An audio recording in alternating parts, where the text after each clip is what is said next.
দুটা বৃহৎ প্ৰকল্প, এটা সোৱণশিৰি জলবিদ্যুৎ প্ৰকল্প প্ৰায় 2000 মেগাৱাট আৰু এটা ৰঙানদী জলবিদ্যুৎ প্ৰকল্প 400 কিমান মেগাৱাটৰ। এই দুটা প্ৰকল্প তাত আছে। মই এইবাৰ বিধায়ক হোৱাৰ পাছত অলপ আশ্বস্ত হ'লোঁ যে যিদিনাখন ৰঙানদীৰ প্ৰকল্পই হঠাৎ 5খন গেট খুলিছিলে, ৰাতিপুৱা মাননীয় মুখ্যমন্ত্ৰী মহোদয়ে মোক ফোন কৰি পেলাই ক'লে যে তোমালোক অলপ এলাৰ্ট থাকিবা, ৰাইজক এলাৰ্ট কৰি দিয়া। মই ভাল লাগিলে যে আমাৰ চৰকাৰখন সেই পৰিস্থিতিটোৰ সম্পৰ্কত সম্পূৰ্ণ জ্ঞাত। আৰু এইটো মই নিশ্চয় স্বীকাৰ কৰিম যে যেতিয়া ৰঙানদীয়ে গেট খুলিলে, পানী বাঢ়িল আৰু প্ৰবল খহনীয়া হ'ল, তেতিয়া আমাৰ দুগৰাকী মন্ত্ৰী এই ৱাটাৰ ৰিচোৰ্চ মিনিষ্টাৰ আৰু ৰেভিনিউ মিনিষ্টাৰ তৎকালীনভাৱে ভ্ৰমণো কৰিলে।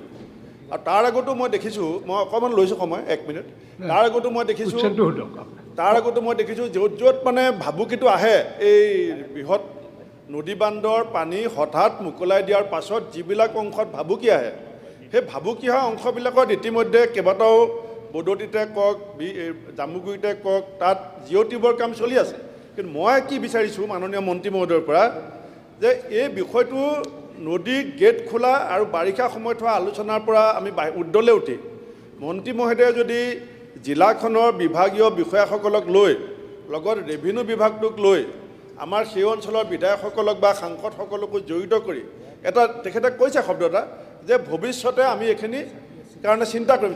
ছাৰ ভৱিষ্যতৰ 3টা চেপ্টাৰ থাকে, এটা নিকট ভৱিষ্যত, এটা দূৰ ভৱিষ্যত, এটা তৎকালীন ভৱিষ্যত। গতিকে মই ভাবোঁ যে বহুত দীঘলীয়া ভৱিষ্যতৰ কথা নকৈ আমাৰ নতুন মন্ত্ৰীগৰাকীয়ে লখিমপুৰত আহি সোৱণশিৰি নদী বান্ধ আৰু ৰঙানদী নদী বান্ধৰ পৰা নামনি অংশত বসবাস কৰা মানুহৰ জীৱন আৰু সম্পত্তি নিৰাপত্তাৰ স্বাৰ্থত এটা হ্ৰস্বম্যাদী পৰিকল্পনা তেখেতে ল'ব বুলি পেলাই মই এই সদনক আশ্বস্ত কৰিব বুলি আশা ৰাখিছোঁ। মাননীয় অধ্যক্ষ মহোদয়, মই সদনক জনাব বিচাৰোঁ যে আমি মাননীয় সদস্য ভূপেন কুমাৰ বৰা ডাঙৰীয়াৰ অঞ্চলটোত আমি প্ৰায় 42 কোটি টকাৰ ইতিমধ্যে আঁচনি হাতত ল'বলৈ এটা ব্যৱস্থা কৰিছোঁ। আৰু যোৱা সময়ছোৱাত আপুনি জানে আৰু জানিবলৈ সদনক জনাবলৈ পাই আমি ভাল পাম যে এই বিধ্বংসী যি দুটা অঞ্চলত বানপানী হ'ল, বা ৰঙানদী আৰু আমাৰ জোনাই আশে পাশে গোটেই 4-5খন নদীত, দুদিনৰ পিছতে আমাৰ প্ৰধানমন্ত্ৰী ডাঙৰীয়াই আৰু গৃহমন্ত্ৰী ডাঙৰীয়াই শিৱৰাজ সিং চৌহান ডাঙৰীয়াক ইয়ালৈ পঠালে আৰু তেওঁলোকে দুইটা ছাইডে চালে। চোৱাৰ পিছত এতিয়া আমাৰ কিমানখিনি ক্ষয় ক্ষতি হৈছে, একেবাৰে ডাউনষ্ট্ৰীমত যিটো আপুনি কথা কৈছে, ডাউনষ্ট্ৰীমত কিমানখিনি ক্ষয় ক্ষতি হৈছে আৰু ডাউনষ্ট্ৰীমটো কেনেকৈ আমি সুৰক্ষিত কৰিব লাগিব, তাৰ ইতিমধ্যে আমি এষ্টিমেট আৰু কেনেধৰণে কৰিব লাগিব গোটেই বিশদভাৱে আমি গোটেইখিনি জনাইছোঁ। আৰু আমি আশা কৰিছোঁ খুব কম দিনৰ ভিতৰত আপুনি কোৱা যিটো পৰিকল্পনা বা আমাৰ জলসম্পদ বিভাগে যিটো পৰিকল্পনা আমি ভাবিছোঁ, সেই গোটেইখিনি অনতিপলমে আমি কৰিব পাৰিম। ঋষিৰাজ হাজৰিকা।